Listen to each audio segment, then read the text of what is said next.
గుండె జబ్బు రావడానికి ఉన్న వేరియస్ కారణాల్లో ఒబేసిటీ కూడా ఒక ముఖ్యమైన కారణం. అంటే ఒబేసిటీ అంటే అధిక బరువు ఉండటం.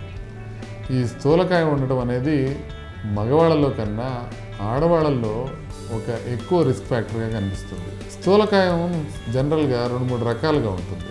అంటే కొంతమంది బరువు ఎక్కువ ఉన్నా కూడా పొట్ట అధికంగా లేకుండా కాళ్ళు, చేతులు, మిగతా బాడీ అంతా వెయిట్ ఎక్కువగా ఉండేవాళ్ళు ఉంటారు. వాళ్ళకన్నా పొట్ట ఎక్కువగా ఉండే వాళ్ళకి హార్ట్ ప్రాబ్లం వచ్చే అవకాశం ఎక్కువగా ఉంటుంది. అదేవిధంగా విసరల్ ఒబేసిటీ అనేది ఉంటుందన్నమాట. అంటే పొట్ట ఎక్కువగా ఉన్న వాళ్ళకి అబ్డామినల్ ఆర్గాన్స్ చుట్టూ, వాటి చుట్టూ కొవ్వు ఎక్కువగా ఉంటుంది. అలా కొవ్వు శాతం అధికంగా ఉన్న వాళ్ళకి హార్ట్ ప్రాబ్లం వచ్చే అవకాశం ఎక్కువగా ఉంటుంది. మజిల్ వెయిట్ ఎక్కువ ఉన్న వాళ్ళకి హార్ట్ ప్రాబ్లం వచ్చే అవకాశం అంత ఎక్కువ ఉండదు, కానీ ఫ్యాట్ ఎక్కువగా ఉన్న వాళ్ళకి హార్ట్ ప్రాబ్లం వచ్చే అవకాశం ఎక్కువగా ఉంటుంది.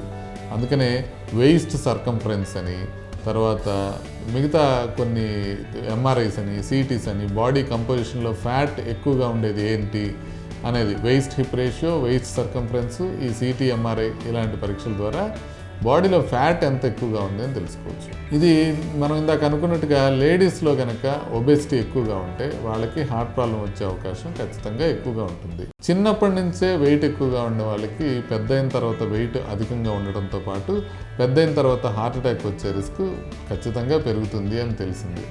కాబట్టి చైల్డ్హుడ్ ఒబేసిటీ, చిన్నప్పటి నుంచి ఉన్న ఒబేసిటీని మనం ఇంకా ఎక్కువగా గమనించాల్సిన అవసరం ఉంటుంది. ఇంకొక విషయం ఉంటుంది, వెయిట్ ఎక్కువగా ఉన్న వాళ్ళకి మెటబాలిక్ సిండ్రోమ్ అనేది ఉంటుంది. అంటే వెయిట్ ఎక్కువగా ఉందనుకోండి, వాళ్ళకి బ్లడ్లో ట్రైగ్లిజరైడ్స్ ఎక్కువగా ఉండటం, హెచ్డిఎల్ కొలెస్ట్రాల్ తక్కువగా ఉండటం, షుగర్ ఎర్లీ స్టేజ్లో రావటం, బీపీ ఎక్కువగా ఉండటం, ఇవన్నీ ఉంటాయి. ఇవన్నీ కలిపి మెటబాలిక్ సిండ్రోమ్ అని అంటారు అనమాట. ఇట్లా మెటబాలిక్ సిండ్రోమ్ ఉన్న వాళ్ళకి అగైన్ కార్డియక్ ప్రాబ్లం వచ్చేదానికి అవకాశం ఉంటుంది. అందుకని మెటబాలిక్ సిండ్రోమ్ ఉన్న వాళ్ళకి హార్ట్ ప్రాబ్లం వచ్చే అవకాశం ఈ రిస్క్ ఫ్యాక్టర్స్ అన్నీ కలిపి ఉన్నా కూడా దానికన్నా కూడా అధికంగా ఉంటుంది. అట్లా ఒబేసిటీ అనేది చాలా ప్రమాదకరం. ఒబేసిటీ, సెంట్రల్ ఒబేసిటీ అంటే పొట్ట లావుగా ఉండటం వల్ల ఉంటే కనుక ఇంకా ఎక్కువ ప్రమాదం ఉంటుంది గుండె ప్రాబ్లం రావడానికి. అదేవిధంగా గుండె ప్రాబ్లం రాకుండా ఉండాలంటే మనం ఆహారపు నియమాలు ప్లస్ ఎక్సర్సైజ్ కలిపి మనం బరువును తగ్గించుకోవాలి. దాంట్లో వ్యాయామం మీద దృష్టి ఎక్కువ పెట్టుకోవాలి.